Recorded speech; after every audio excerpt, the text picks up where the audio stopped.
I don't remember what we were talking about. We were talking about. Well, last week, you may recall, we were dissecting the transformation fail blog post by Marty Kagan, and we talked a little bit about point number 9, predictability over outcomes was a failure point. But there were 9 other points that we did not talk about. Many of them related.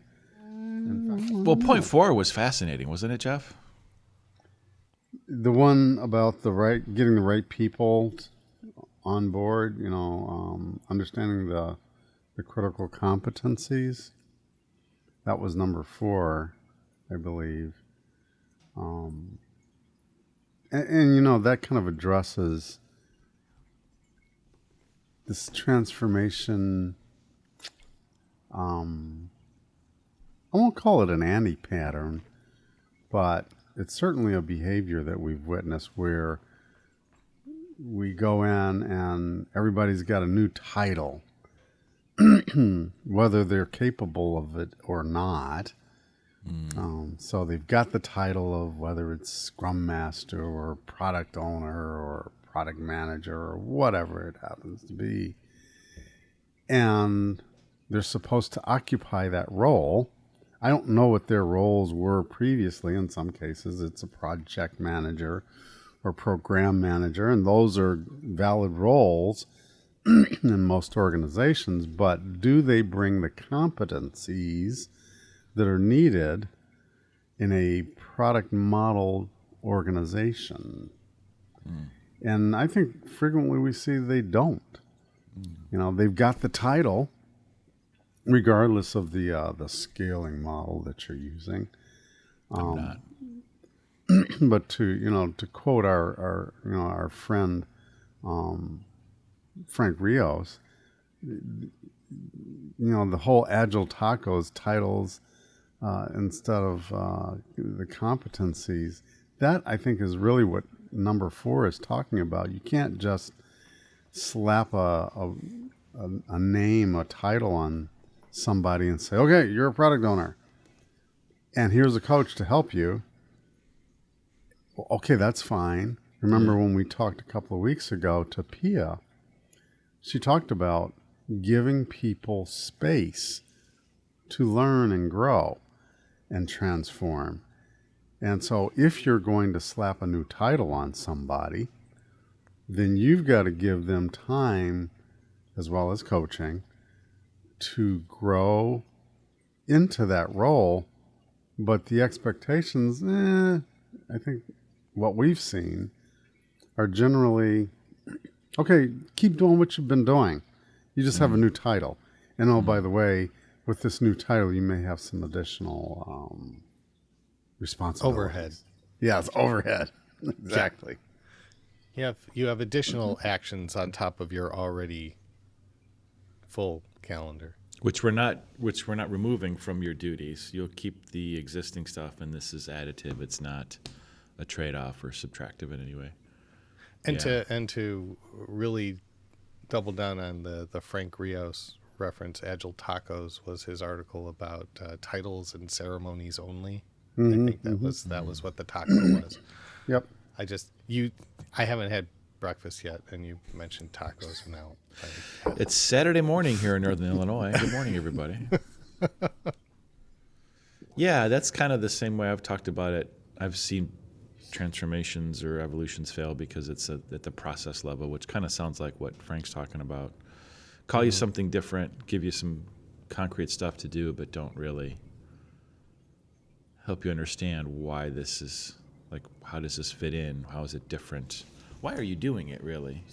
How can you tell if you're doing it well? How can you come up with better things to do concretely? How do you know if it's better? Yeah. It's easy to just tell people to do something different, but to help them actually understand why they do it, that's much harder. They might disagree. It might not actually be the right thing to do here, right? Does it fit in with your new system? What's the new system? There's a lot of questions. Yeah. As you can I see. think as we talked about last time with the subdividing of responsibility, where we profess a role, product owner, for example, that has certain capabilities or certain responsibilities, and they just don't feel that's a match for them. Like, yeah, I do a couple of those things, but that's not, I don't have that full quiver of Skills? authority, even. Well, yeah, so authority is one of them. Like the context or the knowledge to make the trade-offs. Like maybe, so if you're a product owner, you have to know, you have to have enough familiarity with the business to make the trade-offs. Mm-hmm. And you also have to have the willingness to stand up and make the trade-offs and to make the decisions, which is its own challenge. And then you have to be seen as authoritative in the organization so that people don't question it and go ask somebody else for the answer they want. Do you even want the role is a thing I think we don't ask people enough, right? Because it's a hard role. It's a challenge. Do you have any interest in this? Well, and when we run across somebody who was waiting to fill up their calendar with all these new responsibilities, they already have a day job in an organization, and this we come in with an agile transformation, and it feels like it's moonlighting to them. It's something else. It's an additional responsibility. It's not part of what I'm already doing. Yeah. But I think a lot of times people, in their eagerness to please, their eagerness to progress within an organization, are reticent to say no, right? And so it kind of harkens a story that in the place Mike and I were at. Actually, you were there too at it for a time, Matt. It's like when describing a dream. You were there. There was you were there. Yeah. There was there was a gentleman who clearly would have been an excellent product owner. He had the knowledge. He had the authority. He didn't have the availability. And that was the thing. Bottom line, he, unlike many, understood all the critical and wealth of information and the critical role that a product owner exhibits. And he said no. He's like, oh, no. I'm not going to be a product owner. So when the organization came to him and said, hey, so-and-so, would you like to be a product owner? He's like, no, thank you. And it's because, and when I talked to him, he says, I know what it requires to be a product owner. It's not just a part-time job, not a part-time role. It's critical. Mm-hmm. And I have all these other things that I find that are just as critical, and so I'm not gonna half do the job. And I really appreciated his and respected his approach and his willingness to say, no, I'm not your guy, even though I have all these other capabilities. This is not something that I can do in this organization. So he had the aptitude, but not the interest or the availability. Mainly the availability, because he knew that in that organization, they weren't going to take anything off of his plate. And his plate was, it was pretty close to full. So. And to be fair, his plate was full in service of a career path that he had already established for himself, right? Mm-hmm. So he's got goals for the year. He's got things in motion. He's got initiatives that he's responsible for. And this does come in as a interrupt to whatever that plan is.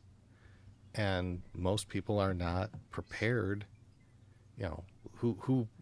Who asked them if we should do this, right? And now they're coming here. So, is there an easier way, or is there a way to ease into that to where like what would it take for us to come into an organization and say we're going to initiate this transformation, we're going to initiate this agile way of working, and that's going to mean we need people to fill certain roles, and they need to have the bandwidth to do that. So how do we create that space in their responsibility pile to be able to do that Slowly and deliberately, with the full knowledge and support of senior management, would be the place I'd start. I've seen places try to do it without that, and it was really deck chairs on the Titanic time, right? Yeah, I think if you haven't at least had the conversation with HR to say there will be implications to these people's titles and roles and what they do, how you're measuring them, how you write their performance review, all of that stuff, like not necessarily that we have to make changes, but there might be changes, right? And if you haven't gotten to that level of like really where the rubber hits the road, it's probably, I don't know, I don't want to be too negative, but like, are we really prepared for all the changes and how that's going to work? You know, you can't ask people to do something that puts them out of step with the organization's formal expectations and like actual way that they will be evaluated. It'd be completely unfair to have somebody go off and do something else, and at the end of the year they're like, well, you didn't do your job. I'm like, well, I thought my job was product owner. Actually, you're being measured on this stuff. Yeah, that's a terrible outcome. And yet so yeah, we often talk about HR needs to be at the table. We need to involve the whole way that we're evaluating people in this process. And are we hitting that lever soon enough, or are we waiting for it to be perceived as an issue before it's brought up?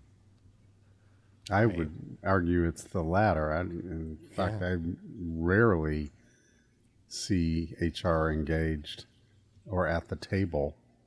And I'm not saying it's their fault. I'm just saying, in any of these transformations, and I'm going to use air quotes, have you ever seen or heard an HR person at the table? Well, I've heard an HR person. I heard one usually once in the woods. It was beautiful. But no, to your point, I have not seen them in those discussions, and that kind of gets into the whole change management side of the transformation. Is it's not just teaching new skills; it's enabling new possibility, right? And changing structures. Yeah, and incentives. And like, what do? Do you create contingent goals or something like that? It's like, okay, we're heading you down this path. You're going to take on this new role of product owner, which is going to put a hold on some of those other stuff you're working on. So if you achieve path B, it's still good for you at the end of the year. But if for some reason path B dries up because the transformation doesn't go the way it's supposed to do, you can still fall back on path A, and credits will transfer. Something, you got to have some safeguard in place. Yeah, some A safety net or something. I don't know that I've seen HR people in the planning room with necessarily, but in the places where it's gone well, like somebody has talked to HR and they've made it clear that there will, like, they have, maybe there's more flexibility in terms of who the new product owner reports to and how they're gonna write their review, and I don't have a prescriptive, I don't necessarily have a clear understanding of how their goals should be written. I don't go to that level, but really what I'm looking for is, has the person had the conversation with HR to make sure that the way that they're going to be measured is, that person, HR, that nebulous individual that you can go speak to who can answer all your questions. Well, no surprises, right? Like, they get to the end of the year and they're like, oh, I didn't realize I wasn't behaving in a way that would, But doesn't that strike you as, anti the behavior that we're trying to instill in another part of the organization. I mean, to just say, okay, well, we'll inform HR, that's like throwing it over the wall. That's a good question. So is it really a question of like, so if you do a transformation, one of the things that seems to work is figuring out what the slice of the org, you're not going to do the whole org at once, right? You're going to do a slice. Right. So is this really a question of what to include in the slice? Yes, exactly. Okay. And so I think legitimately, if you are, as an organization, committed to doing this well and thoroughly, there are a couple of things that are critical. But number one is making sure the HR folks have a seat at the table. Because at the end of the day, incentives will need to change or should change. Mm-hmm. Structure will need to change or should change. And number two, you said this a little bit earlier, Matt. How do we give them space? And I think the reference you made was slowly and deliberately, or something like that. Mm-hmm. And unfortunately, most organizations don't have an appetite for slowly and deliberately, right? I've said slow is smooth and smooth is fast as a way of people. There's a J curve here, right? You have to get worse before you get better, because you're having the courage to do something new poorly, which is always going to feel bad, but it's the price you pay to get to the next level. Yeah. So HR is going to come into that conversation, right? Like what happens when is the trough of the J curve going to happen? Is it going to happen right around the time of annual reviews? Because that's not going to play well. Right? So yeah, yes. So how do we set expectations appropriately? And that's where you had actually said vertical slice, right? How do you slice the organization? Or you said slicing the organization. The first thing that came to mind was vertical slices of cross-functional teams. Mm-hmm. When we talk about we're transforming the way of working at a technical level, above that, you've got to have a team of individuals who are responsible for influencing those people. And we're not bringing enough of the key players into that cross-functional team. Yeah, we talk to management. Yes, we talk to business. Yes, we talk to, quality assurance or some of those shared service folks. But are we bringing change management to the table? Are we bringing in HR? Are we bringing in all those other roles? And I think the answer has to be yes, that we need to do that. Otherwise, you don't have a functioning slice, a functioning system, right? Yeah. Yeah. And it's something that would evolve over time. We would start with it's just akin to the same way that we started Agile with just developers, and then we said, oh, you know what, it would be nice if we could test this stuff too. Let's bring testers in. And then, oh, you know what, we really should document this. Let's bring tech writers in. And you grow the containment, the people who are on that cross-functional team, because those capabilities are needed to ensure success. So is there something there? What is the acceptance criteria of the transformation? What's the definition of done? And does that bring you to a place where you go, oh, in order to pull that off, we need to bring in these types of people, right? Maybe that would drive it. So the thought that I have immediately is acceptance criteria for the transformation feels like too big of a scope, because you're never. Well, it's an epic. Let's say it's an epic, or it's an epic's epic. It's huge, right? But you still, even with a huge idea, you still need some idea of what success for that huge idea would be. Totally agreed. On a epic scale, and then as you start breaking it down, then you get more focused. Outcome. Well, I guess what I'm thinking, I think you said acceptance criteria, right? I did. So I think of acceptance criteria as the explicit test that we use to understand whether we can accept this as done or not, at least at a story level and an epic level. So that implies that this group of work is done. That's why I was objecting to transformation. Because the transformation doesn't ever end. Doesn't ever end. So I guess I could agree if you were doing if you have acceptance criteria for the slice, because hopefully you do the slice and the slice is transformed. and then you can move on to the next slice of the organization if you're trying to do the whole org. Right. Right. So you could definitely So- have those, right? I mean, you should be faster. You should be whatever it is, whatever business Yeah, problem you're trying to solve, more predictability, right? So are we at a disagreement point, or are we just at a terminology point? So I think we're in violent agreement. okay.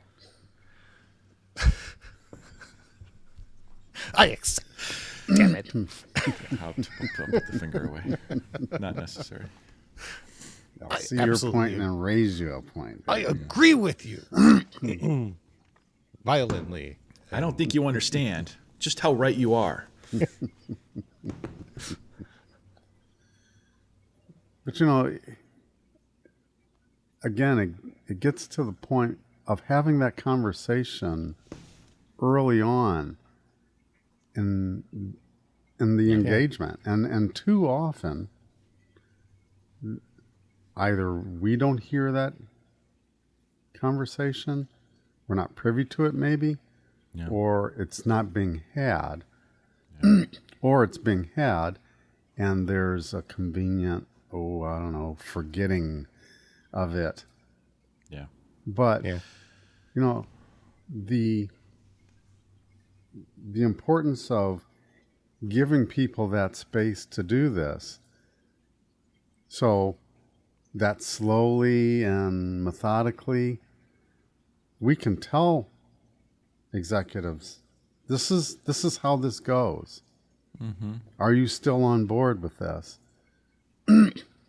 Yeah.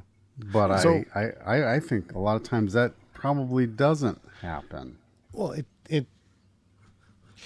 But that then- may be true, but so what stance do you see coming in with that? Do you see coming in saying, here's a checklist of things we have to make sure that we put in place, or are you in favor of a more exploratory approach with the client where they help realize that they would need to do that? Like if you open spaced and workshopped it, or said, what are all the things that affect the behavior or future of an individual in the organization, and what are the levers that we need to be aware of? I'm definitely not in favor of a preconceived checklist, because you're just, here, let's cut and paste what Right. somebody did over here. That is inapplicable, I think. It's certainly ineffective. I like the latter approach, is let's do some discovery, let's do some exploration, but it has to be reiterated once they do this exploration, guided exploration. You still have to put in concrete terms, or remind folks, especially upstream, this is what this means. Yeah. Yeah. Yeah. I think you can't. I mean, so a lot of the, I definitely have seen, like you guys are bringing up, like we don't tell them, we don't give people space. I definitely have seen this. I wonder if it's just going to stop at some point, though, because like it doesn't. The point that I hear us all making is that doesn't work, right? I'm not saying it doesn't work. I'm saying you have to give them space. I agree. But I haven't seen the space being provided. And So- sometimes that's, it's whether it's executive driven or board driven or market driven, whatever. That's the dynamic. And so it is difficult, especially if you're running a large organization, to just suddenly say, okay, we're going to downshift here and give everybody some space. Okay, let's watch that stock price go. Okay, and let's downshift, and by the way, let's do it in 15 or 20 minute meetings, because you guys can't, you've already got a packed schedule. I guess so. But if that's the dynamic has to change, right? Companies are not going to keep. What we're saying is that this patently doesn't work. At some point, people are leaders are going to understand that they're going to see that it something doesn't must work. Something must work, right? Because some people are accidentally succeeding. Right. Right. So there are Right. successes happening. So the question would be, in those successes, like if we really dug into the successful organizations, was there an alignment that happened at the HR level? I'd love to hear some feedback on that. Like, when did Yeah. they enter the conversation, or, how did we engage in that? Or did we just luck out and our culture was already such that we didn't measure things in a way that was so draconian that someone going through a transformation of their way of working would disrupt the appearance of success for a year? I don't know. Maybe, like, do those organizations even do annual reviews like that? Well, I mean, so there have been successful evolutions of companies, right? To go more towards the, maybe the difficulty is there is no. Maybe we're thinking about it at the wrong level. Like maybe there isn't necessarily a very prescriptive pattern about how HR was engaged there. Maybe the point was they were engaged. That is my point. I'm not saying you have to Yeah. have a prescriptive way of engaging them. I'm saying engage them Right. and engage them in a way that's not throw it over the wall. It's they have a seat at the table too, so that they understand they're a stakeholder. Not At a only a certain level. stakeholder, they're at the end of the day, they're going to be, I always say, everybody in the pool. Yeah. If you're doing a real transformation, everybody has to get in the pool. Yes. That also And we means kind of HR. need them. We need them coming to the table to observe how things are going. And with that eye toward, remember, you're going to be involved in adjudicating assessments of how these guys are doing. What are you seeing that causes you concern? Like, Yeah. what would we have to tweak to make you feel like, yes, we can measure that, or that's on track, or that's something. I honestly have never had that conversation. I think that is something that is missing. You know what's interesting? This is a crazy thought. It's kind of like what we do with the team. We started at the team level, kind of doing the same thing. Like you got, we're being told what to do, and you weren't. But now we're bringing you in, and we need you to help estimate this story. We know you're not an expert in it, but we're going to need your input. Here's what we're radiating our intent. Here's where we intend to go. Any thoughts? Just in case you have something that might kill us that we don't know about. It's kind of the same approach. Like we don't know exactly. We're going to need your input and your alignment on this at some level. And here are the bounds of that. Let's make sure everything within those bounds is safe and understood in terms of what we think might happen. Kind of the same approach, right? Yeah. Okay. Which does And not. you know, it's not I would prescriptive. argue that most of us are not HR experts. Most people in any organization are not HR experts. And so do we that are non-HR people even understand the impacts and complexities that transformation is going to affect? I mean, on the surface, yeah, we can talk about incentives and roles and job descriptions and stuff like that. But ultimately, don't you need somebody that does this every day to weigh in and provide information? Yeah. I mean, I'm certainly not going to say, yes, the HR system can accommodate that. No problem. Let's go. That's not me making that call. I want the pre-sale. Yeah. and this is where titles come into play, because I was in an organization, or I was helping with an organization, and they were drawing scrum masters from the project manager pool. But the project managers had an evaluation criteria based on their job description. And a project manager has to demonstrate strong understanding of the budget, and they have to make sure that they are tracking. And they had, all the bullet points of the things that we go, you don't need that if you don't need that as a scrum master. And so there was one someone who was actually hired as a scrum master was brought in, and they were, which organization should they join? Should they join the project management organization or join technology? And they looked at what they would be graded against as a project manager and said, I will look like a complete failure on those criteria. Right? Yeah. I would never, as a good Scrum Master, and they understood what being a good Scrum Master meant. They knew that they would get dinged at the end of the year if they were in that part of the organization. So in order And to be a someone good has to Scrum have that Master, they would, awareness. yeah. So Yeah. what you're saying is in order to do the Scrum Master role well, they would have to not do the other thing well. They would have to Yeah. be willing to be they would have to be not performant. The Yeah. way that So there was a whole career path of project manager, an escalation path, and promotion came after you satisfied or excelled at certain criteria. And so they were basically looking at it as there would never be an advancement for them. And so you're the not gonna get feedback good on that, Scrum we Masters. did actually come back after the fact and say, you need to create a career path for Scrum Masters that is parallel or equivalent to what you're doing for project managers. And that was one of the findings. But again, that was an afterthought. It didn't come out ahead of time. yeah, totally. I would argue, though, that certainly as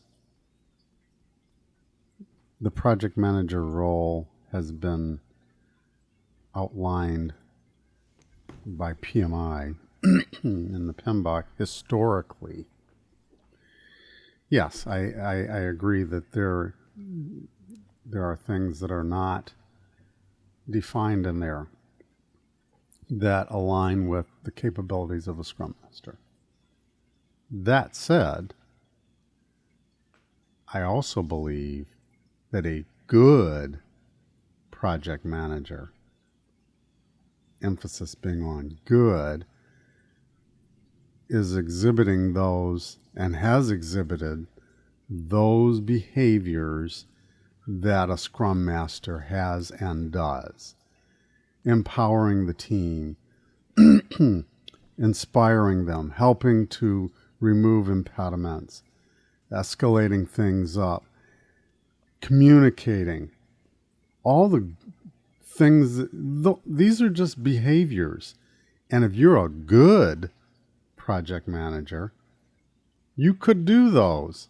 And, it doesn't matter whether you have a Scrum Master title or whatever. And yes, there's the other technical parts. When I say technical parts, I mean, the budget management, risk management, blah, blah, blah, handling all the tools and stuff like that. But being able to function with the behaviors that we expect from a Scrum Master is not outside the bounds of a good project or program manager.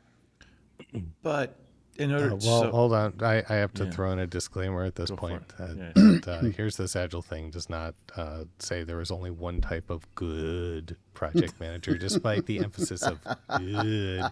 I have seen plenty of good project managers who were more the authoritative, iron fist running. They were good project managers. right, They would not make good Scrum Masters. There were others that are more along the lines of the skill set you're describing who have made the transition to be good Scrum Masters. And so I just, for all you project managers out there, if you've managed to stick with us this long, Thank you. Yes. Go on, Matt, I interrupted you. So I was just thinking, I wonder if you could be a good project manager doing these things, but could you be a great, I'm thinking of Tony the Tiger now, or that Kool-Aid guy who posts to the wall. Actually, I got Brick. Frosted project plans. So if part of being a good project manager is, at some point you might need to jump in and take the reins and become responsible for the delivery of the project, right? Which is something that the Scrum Master wouldn't ever do. Is that, am I reading that wrong? By the historic description of a project manager, yes. In an IT manner, yes. Yeah. Certainly. But when we think about project management,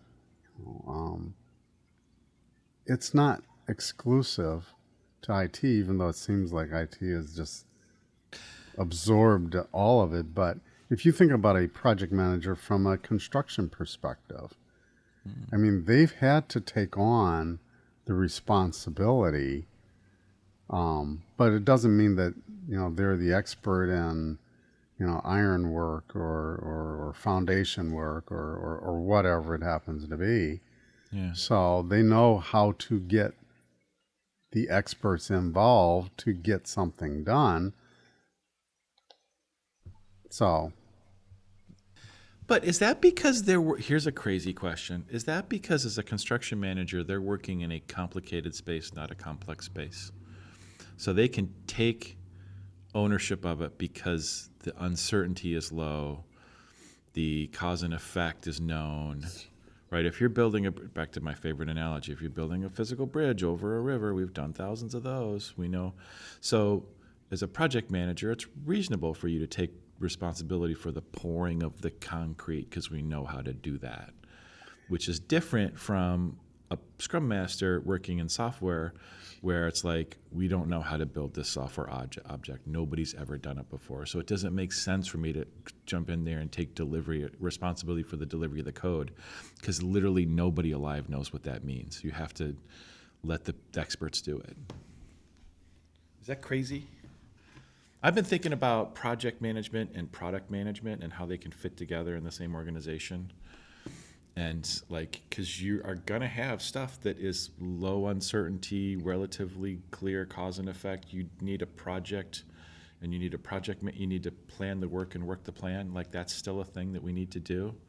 Yeah. And other stuff is highly uncertain and we cannot, there's no power on earth that can tell you what order you're going to go in and what's going to happen. So that's why you need Agile and Scrum Masters and stuff like that. Yeah. And how do those fit together in one organization, I think is something. That bifurcation of responsibility, or that division of responsibility, the project managers tended to take responsibility for the budgets, the cost, the statusing of things. The product people focused on the customer interaction side of things and the deciding what we needed and the research and stuff like that. And they may be responsible for finding the budget, but they're not responsible they turn over that budget to the project manager to make sure that they live into it. Interesting. Right? So the question can come up, who then is responsible for the budget in an Agile world? It should be product owner, shouldn't it? You would think it would be the product owner, but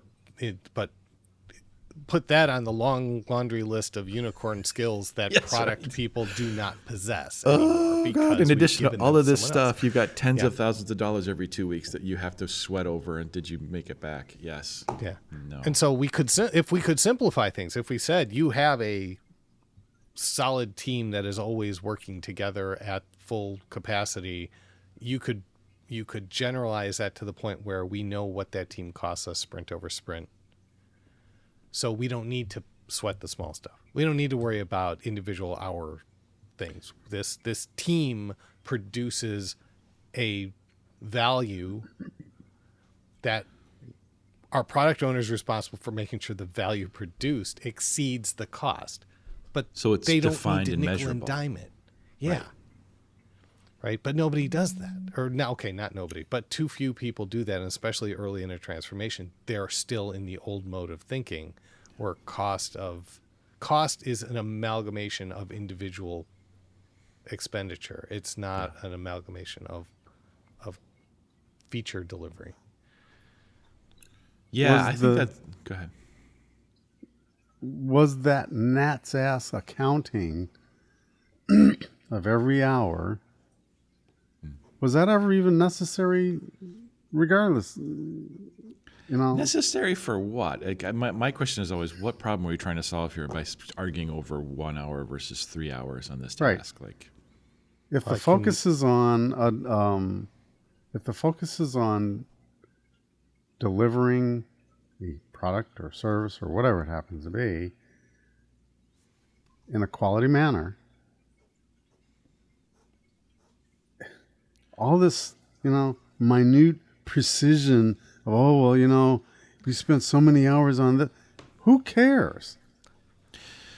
Well, I can answer that question on one front. I know if you are dealing with full-time employees, who cares, right? You're going to pay them the same no matter what, how many hours they work. If they work overtime, you're going to pay them the same. You're not going to pay them more, right? But if you're dealing with contractors and they're going time and materials, you're dealing with every hour of a contractor counts for something. And then you might get a little squirrely around how many hours are being spent on something. If the statement of work is written in such a way, though, that they behave in the manner of a full-time employee, they are dedicating 40 hours of work to you, and if they end up taking more than that, they're not going to get paid for more than 40, right? The same as we would do, and I've been in engagements that were like that, where it actually said you can bill no more than 40 hours in a week. Yeah. But by the other side of the token, if you find less than 40 hours of work for me to do, you still pay me for 40 hours. I mean, it has to balance. Yeah. So I think somewhere in there is where some of this angst around time tracking comes. Some of it. Even within full-time equivalents, though, you can subdivide individuals across organizations in such a way that you are having to keep track of who's got this 10% of this guy's time versus, It's not advisable, is it? It's so not advisable, and yet that's where we find them, right? You meet the client where they are. That's where they are right now. Totally. They've got some individuals who need to be spread out like peanut butter on a piece of bread.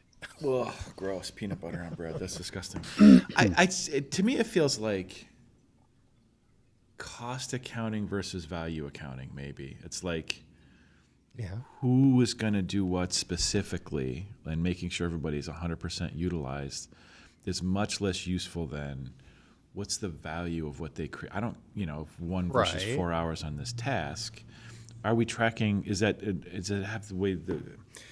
a function of how we define the work items about the value or not the value? And if we don't have value in there, we have to talk about how many hours this is going to take?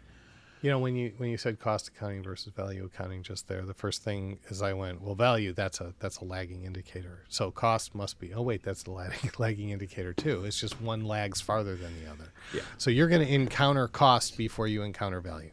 Right. Right. As the calendar marches on, you will be aware of what the cost was before you get feedback on what the value produced is.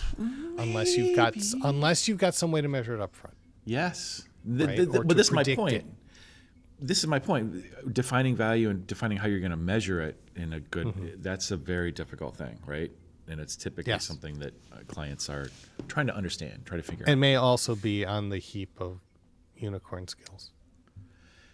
But that's where they have to go, right? I mean, they have, because otherwise, like the only others, either you get more back I than totally you put agree in. with you. I 100%. I agree with you. Yeah.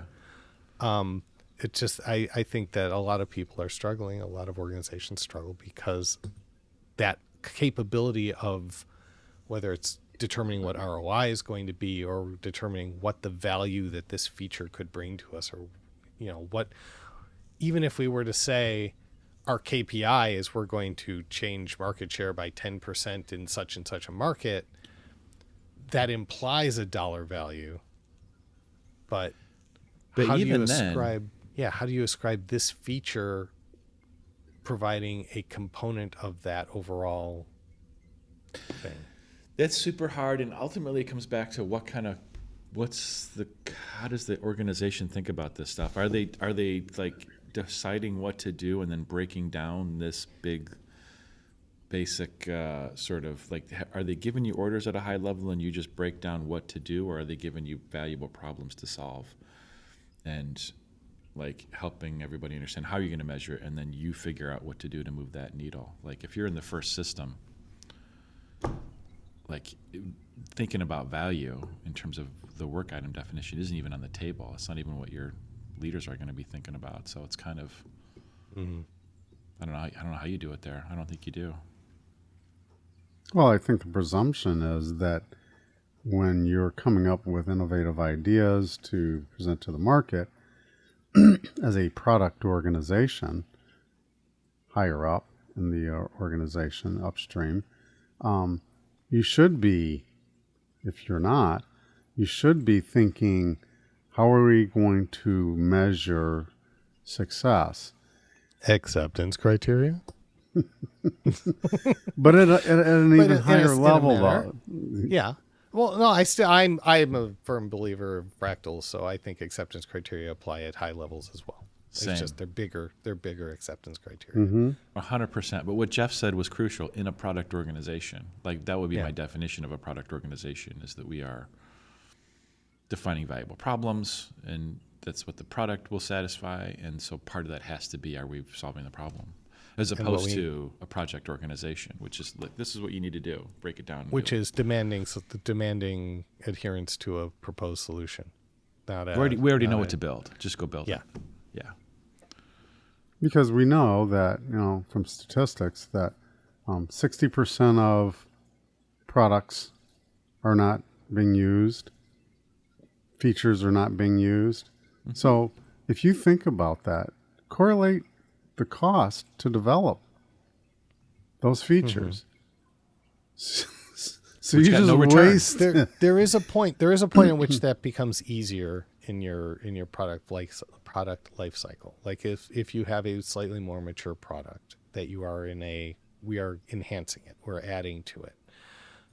But it already exists. It already has customers, all that. So now I think it's easy to get a good bead on cost of delivery versus return. It's easier. But when you're going greenfield and you're saying we're going to build this whole new product, and we don't yet know we don't understand the market fully. We think that there's something out there. And there is a runway before you'll see the MVP and even get the first blush of, are we on track?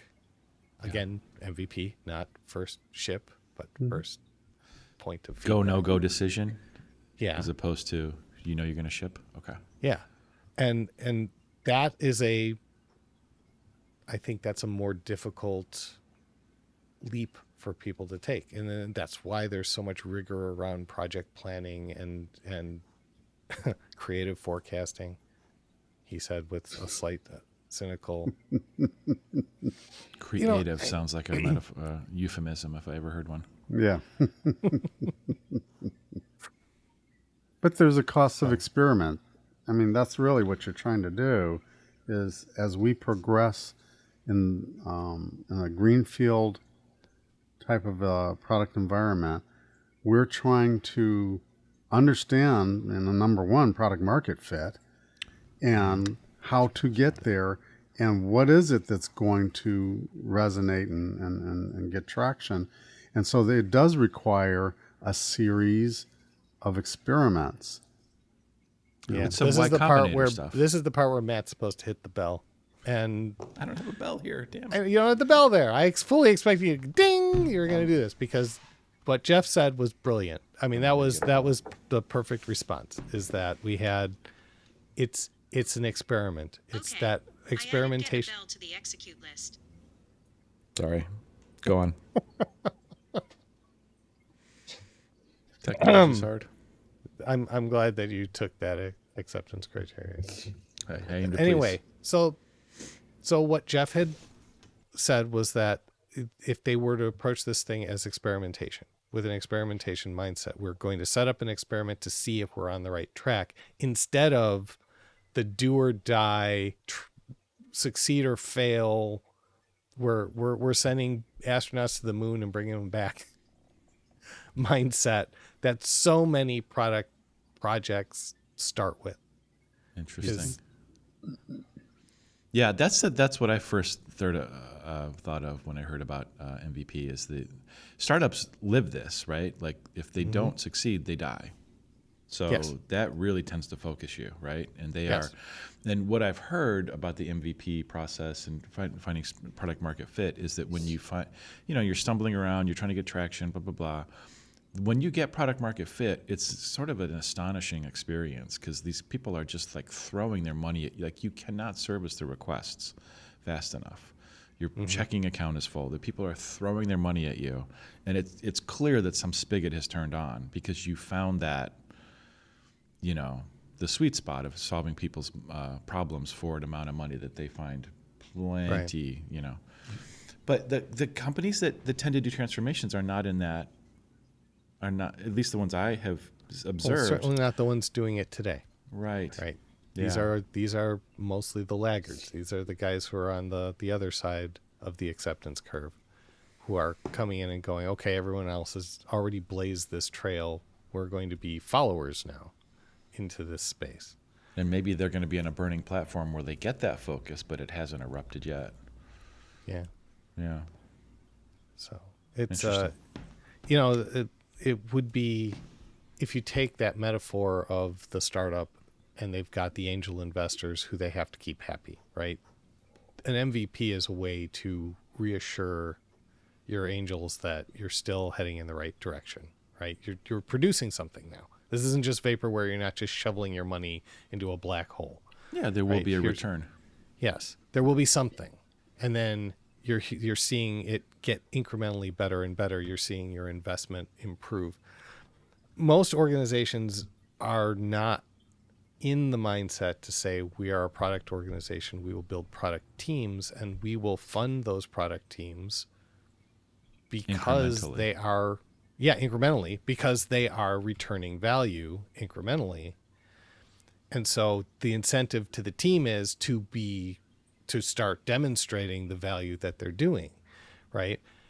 You're not demonstrating value if you're rolling stories from sprint to sprint. You're not finishing. You are burning hours without producing value. That, if you were in a world in which your continued existence depended on it, Right. would be a thing. And so how do you evoke that in a non-threatening way? Maybe without using the term continued existence, that might be. Yeah. No, that's not super. I can self-edit after the fact. I mean, I think that's where you have to get. I mean, that's a conversation with leadership, right? How do you frame this problem to get everybody focused on the right problem? And it's different for every organization, because let's face it, the drivers are different. You could have a large organization that is privately owned. The dynamic is quite different Oh yes. than a large organization that is publicly owned. They have stockholders that they have to appease Please on a short-term basis. Right, right. Okay. And so if well, you can get, if you can get somebody in a, let's say, a private organization that's bought in, I think I would argue it's probably a lot easier to get them convinced of these things, the value of sometimes you'll have to slow down, you know. Yeah, in my experience, it's much easier because they have the authority. They don't have as many outside considerations. They can afford to slow down a little bit if they think it's the right thing to do. Totally. All right. Well, okay. I feel like have we come to the end? of what exactly? This Agile thing? And now it's time. There's no I singing think we have. in podcasting There's no singing in baseball. or software anywhere in my world. Let's just go. Let's cut to the chase. There's no singing anywhere near me, please. That's what I mean. Anyway, I've been Matt Bean. Thanks for. I've joining. been Mike Markey. And I am Jeff Singleton. And we will see you next time Right Ciao here. for now. when I hit stop.